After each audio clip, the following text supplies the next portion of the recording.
কিছু বিষয় নিয়ে না বললেই নয়, বিশেষ করে আন্তর্জাতিক ঘটনাক্রম।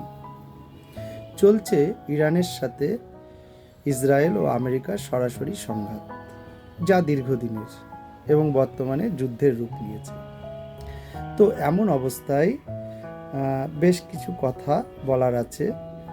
যেমন অনেকেই এই যুদ্ধে ভারতের বা আমাদের দেশের প্রধানমন্ত্রীকে টেনে নিয়ে আসছেন, বা আমাদের দেশের পররাষ্ট্রনীতি।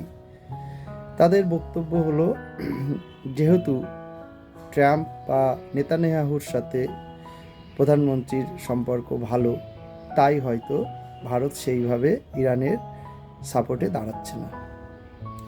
তো সেই সমস্ত মানুষজনদের বা তাদের যে মানসিকতা, তাদেরকে আমি বলতে চাই যে ধরেই নিলাম তাদের এই বক্তব্য কিছুটা হলেও ঠিক। তো আমি প্রশ্ন করতে চাই যে আরও তো 56টা দেশ আছে, ইসলামিক কান্ট্রি, তো তারা কেন সরাসরি ইরানের পক্ষে দাঁড়াচ্ছে না?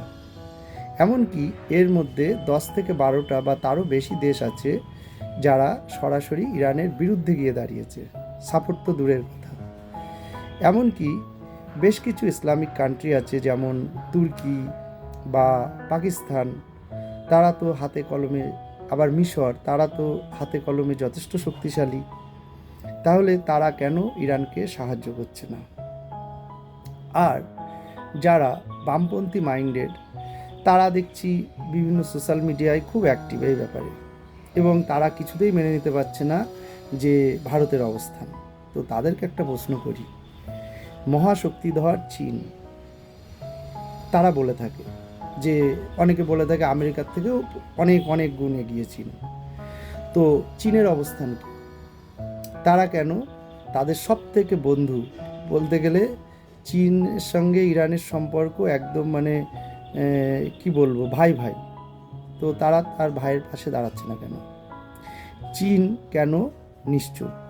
রাশিয়া কেন চুপ?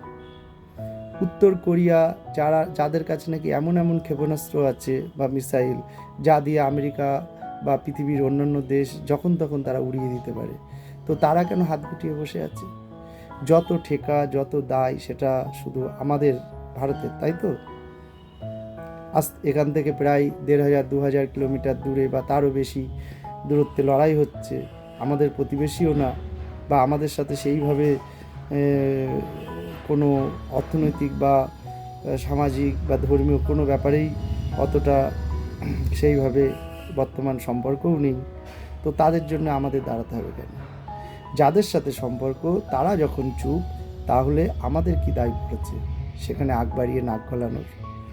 তো সেই সব মানুষদের কাছে এটাই প্রশ্ন যে তারা নিজেদের আয়নায় একটু দেখুক এবং তারপরে চিৎকার চেঁচামেচি করুক। নমস্কার।